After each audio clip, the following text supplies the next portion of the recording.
Hi gardening friends, my name is Lark and I'm in Wisconsin, Zone 5. Welcome to Tea Time Tuesday Tour, where I'm going to walk the yard with you and show you what's blooming this week. This is finally filled in, but July and it's starting to look nice. We only gardened, probably until October. So we have a very short growing season here. Diablo 9 Barks, the burgundy. One of our favorite. I like how the feathers on this grass are kind of a burgundy also. Now, this is the first time I bought this grass. Do I cut off these dried seed heads and then it produces more? Or do I just leave them up? I like the red better. So, let's walk.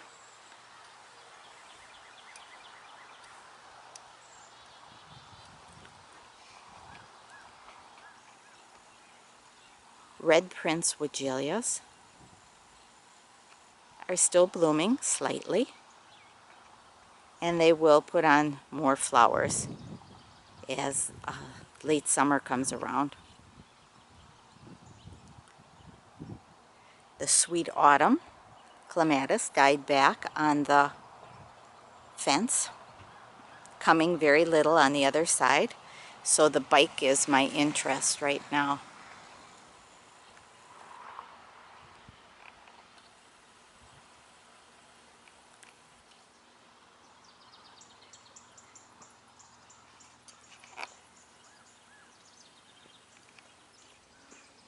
Finally, you heard me say last week there weren't any flowers on these, a lot of leaves, but they're finally flowering.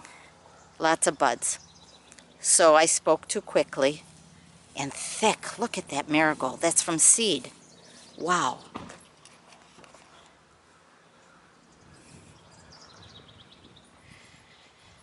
So I will be cutting back this catmint. This is one plant right here. And I cut that back a couple weeks ago. So when I cut this back, right here, this will look nice. So it's not bare ground. And then I have some leftover bark I'm going to be putting in here. So this plant in the center is a Mexican sunflower, and it'll give me some height and that red-orange. Butterflies love it. Keep it dead-headed, and it will keep branching out and branching out. You can see how all the way down it has more flowers coming out. Okay? So the more you deadhead, the more it'll bloom. And one lone sunflower in here. I had more planted. They didn't come up.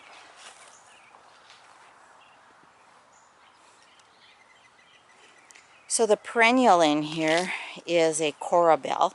So I have some early spring color.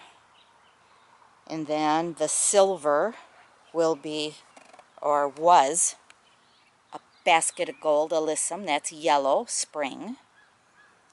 And then my marigolds for summer. And the corals are just beginning to bloom. I mostly plant them for the leaf color. There are some, another annual in here starting to bloom. Will be blue, Victoria blue, which is around the flagpole also. But these are all from seed, self-seeded, so it takes a while.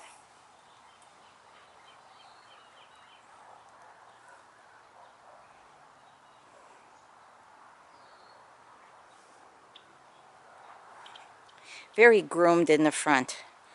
Dave likes more formal, and I like wild and crazy. Scarlet runner bean.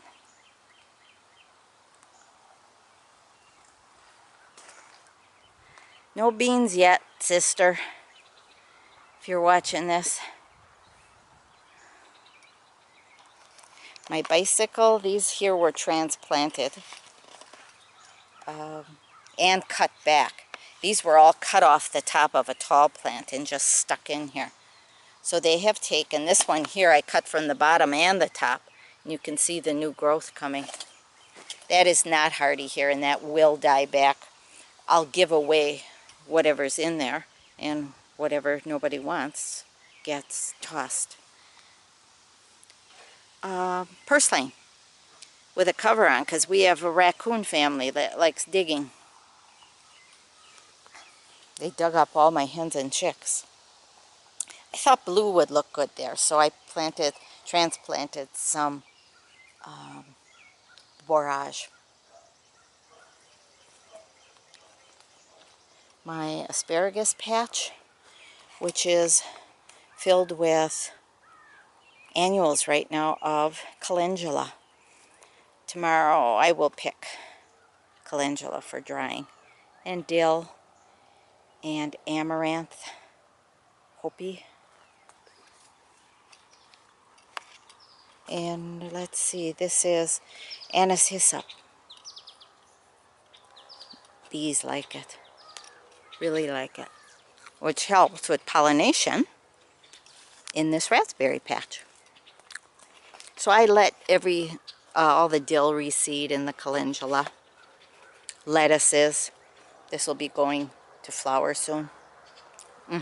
That anise hyssop is good.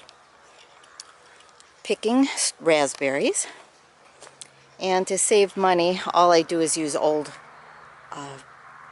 clothesline, the coated one, to help erect them. And then I've gone to using some of them I tie or clothespin, so they're more erect. Clothespin. Oh, let's see where I tie. Here I tie. I shouldn't eat these leaves when I talk to you. Just tie them loosely. Makes it easier to pick. But then again, it makes it easier for the birds to eat also. Oh, new planting of peas are under here. And again, I don't want the birds nipping at them yet, so I have chicken wire on them. I planted, I think, I didn't mark it, beets in the center here, and then spinach and lettuce around the edges. The raccoons were in here, and they knocked the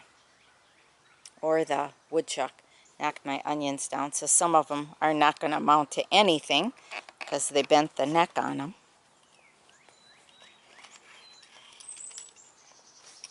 Water in the veggie garden. Important. Keeps the birdies here. They eat those little worms on my plants, and bugs, and eggs. Okay, let's see. How's the cucumber doing there? I had planted some a couple weeks ago. See, at the base, a critter got in there and ate it, probably chipmunk. But the one plant made it. And I laid some branches up across the top and tied them, so the cucumber can go up and over that and grow on there and with the peas.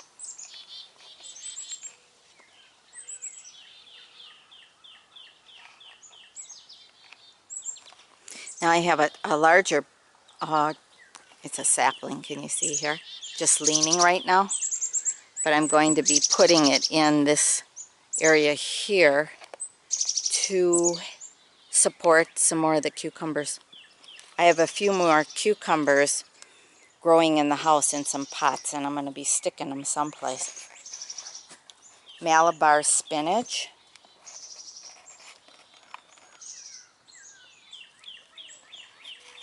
And peas going with their second flush of peas. We'll see how they do. They're sugar snap, and they're supposed to be puffy. But I think they are getting to be like snow peas. Flat. Can you see how flat they are? Because of the heat. But they should be round and puffy. They still taste good, but not as sweet. This gets open tomorrow. It's harvest day. Broccoli's in there, Swiss chard, kale. And it really is nice because that white butterfly hasn't gotten to any of my brassicas. My nasturtiums. They're going to flower pretty soon. Don't see any flowers yet, but the leaves are yummy. I did one cutting of my holy basil this week and dried it on window screens down in the basement. Actually, a door screen also. I had a lot of it. Holy basil, Tulsi. Those onions are doing okay. They're Alyssa Craig, and they should be huge. But they don't get enough sun over here. That's what I'm thinking. So you see how I chop the basil down to another set of leaves. This is the holy basil. So it branches out and I get at least one, hopefully two more harvests. Drying it, using it for tea. More Malabar spinach. It shall grow up this pole that I'm going to put chicken wire around. Green beans. These are the Vortex and squishing beetles. Oh my God, look at all the beetles on that one. Just a minute, guys. I gotta get this under my foot and squish them. Nice video, huh? See me squishing beetles. Okay, so these are my Vortex. They're a nice size. Okay, nice size. Stringless, meaty, not too many seeds in them or big seeds. I didn't Japanese beetle pick today. What causes that, like, rust on the beans? Do you know? Let me know. Is it something I'm doing or didn't do? Cilantro. I just planted some more cilantro also for a later harvest. Basil in part shade. And it really is more lush in part shade. Tomatoes are doing good. Pretty good. Like I said, I'm getting part shade over here now. My peppers. You sure can tell. That's a bell. Quite a few bell in there. You sure can tell after I gave it some worm castings that I diluted in water. And they really look healthier. The leaves look healthier. Plus the worms, I put worms, period, in here because my worm farm was getting too full downstairs. And I wanted to get rid of some of the worms, so I put them in here. Those are just green onions. And then my herbs, purple basil, sweet basil, oregano, sage, peppermint. Right here is peppermint that I have to harvest again. Spearmints on the other end. Well, looks like I'm single stemming, doesn't it? But I'm not. Those are some pretty tomatoes for me. Those are big boys. No, big beef. But they're ending up single stem because I'm removing blight leaves. And I'm letting them sucker. Hopefully I'll get more harvest that way with taking off so many leaves. Okay, so I wanted to show you what I'm doing over here. I had mentioned in one video that my kitchen scraps over winter, since I couldn't dig them in and I had more than my worms could eat, I would put it outside in this trash can. And this is ending up to be a lot of worm castings. A lot. I can't get in there right now. Let's see here. Let's see. And they're in the shade. they went deeper now. There's some worms in there. Anyways, it was up to the top, and you can see it sinking. So I'm taking it, that's going to be worm castings for me. So it's in the shade, it's cool. And there's holes in the bottom. I put in like 1/2-inch holes in the bottom. So that's going to be a really fertile place to plant something. What am I doing with that worm hand? Wiped it on my jeans. Comfrey, we'll be picking that again, harvested once. It'll be going over here as mulch on the tomatoes and on the peppers. Do you let your jalapenos get red?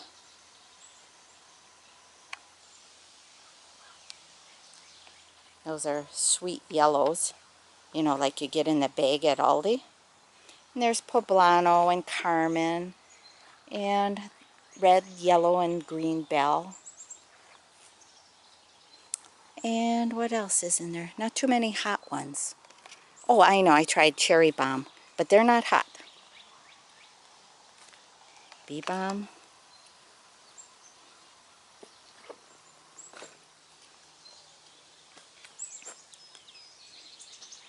Annabelle.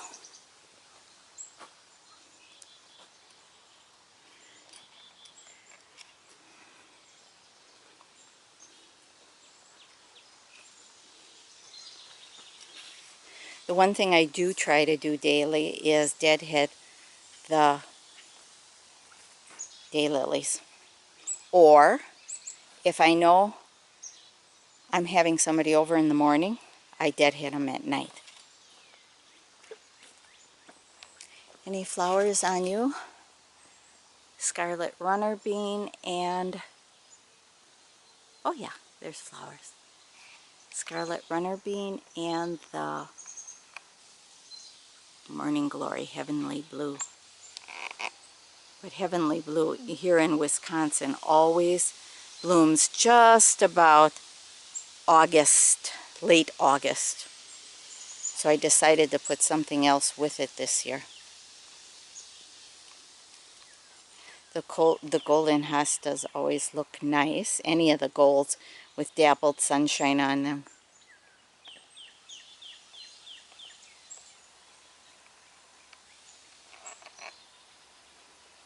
These are 2 years old, so they're doing pretty good.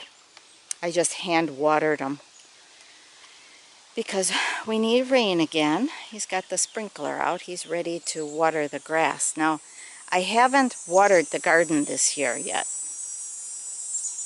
So when it gets to be 2 weeks, I water.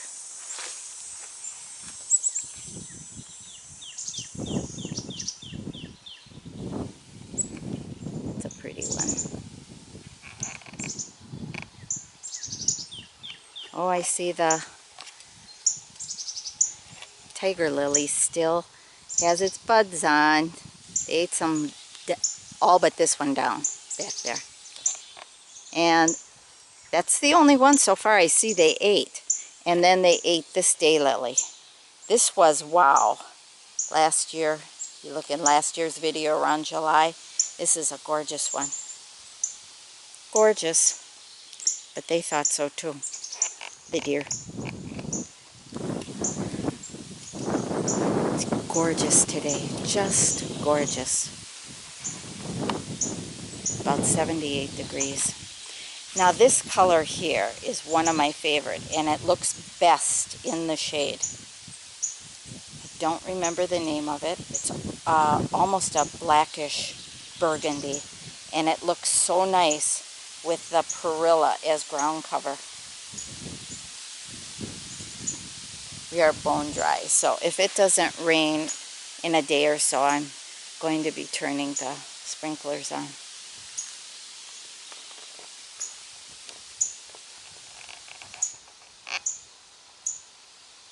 Balloon flower. Oh, that pretty blue. That's started up. And it reseeded, so I have it coming up mostly on the edge of the garden, because where I cut it and pulled it out last year, as I pulled it out, the seeds dropped. So I have it coming up.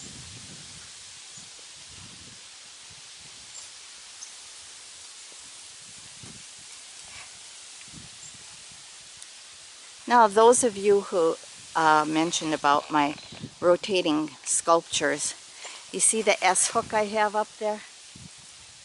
Oh, let's see if I can see. I have it on a spinner and an S hook. And these plates are just wedged in here. Okay? And then accessories are wired. And then I use glue to glue the glass on. Mostly wire and glue. This is from a chimney sweep brush, a medicine bottle, and then my blue plates. And these blue plates are nice because they have a swirl in them, so it reflects light differently than a solid glass plate. And they stay up all year.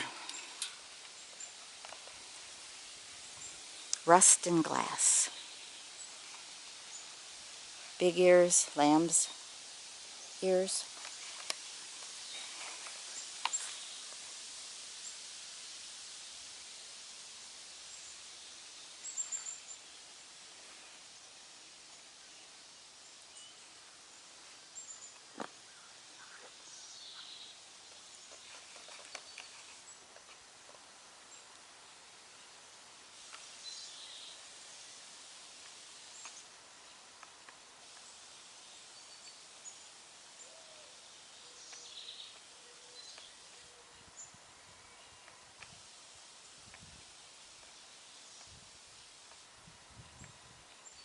Whoops.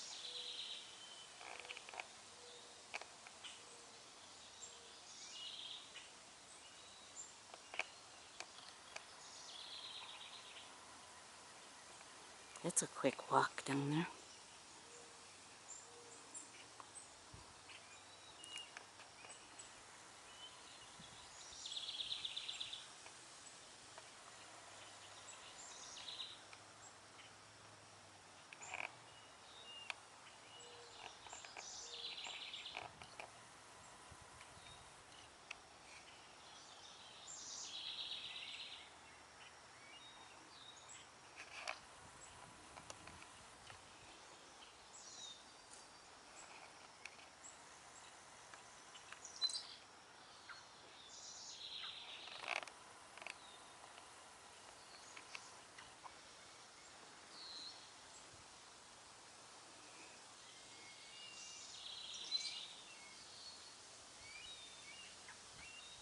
The buds are so pretty on there. On all the daylilies, I like them just looking at the buds.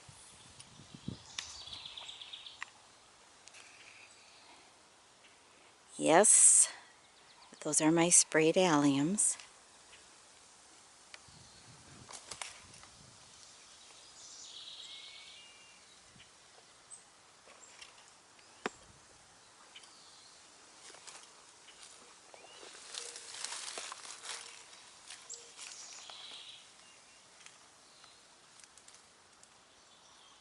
Pretty blue balloon flower.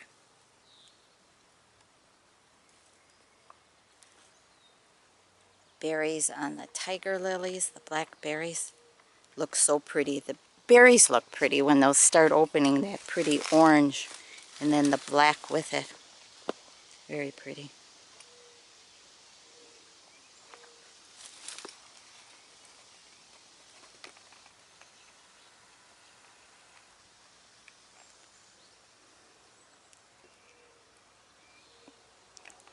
Yarrow hiding back there, but oh, so pretty, the white. The white in the garden.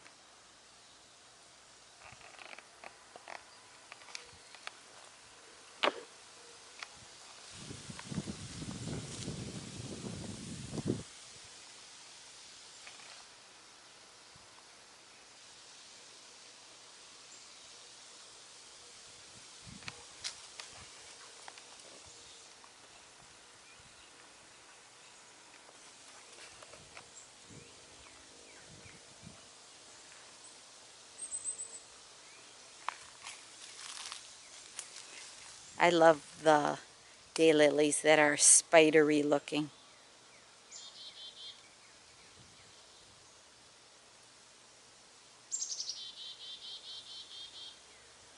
Kiwi, you have a couple of the really pretty spidery daylilies also. One I tried to grow but didn't make it.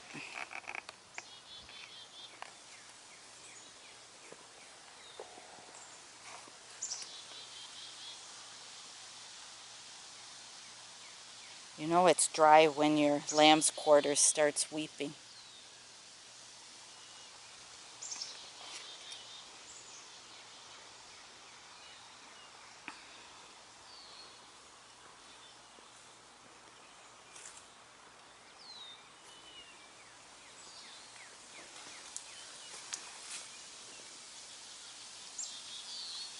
It's really a strong stemmed one. I see my, what is that called? Hibiscus. Copper King? Yeah, that's Copper King. I have to watch that for the Japanese beetles like it just as much as I do.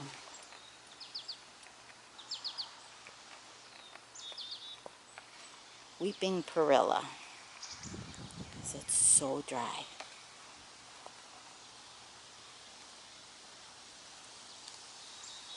This is the sweet autumn, and that's on that front gate, but here it didn't get affected by the cold.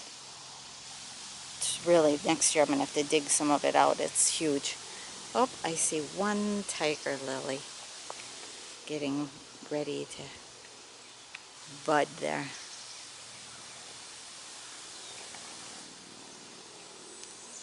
Probably a day or two. Now, that dark daylily I was showing you on the other end of the garden, here it is in the sun, in mostly sun. Well, afternoon sun, and I don't think it looks as pretty. Still very pretty. In the morning it has shade here. And then, oops, my shadow. That's that Salome series, tiny, pixie-like. And then bee balm.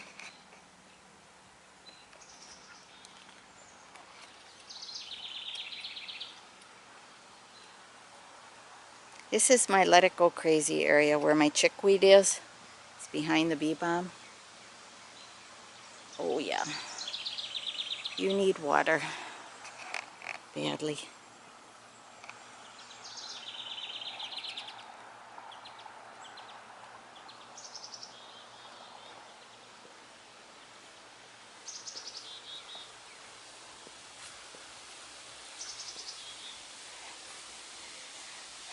Bye-bye, my friends. Thanks for walking with me this week. Enjoy the company. I really do.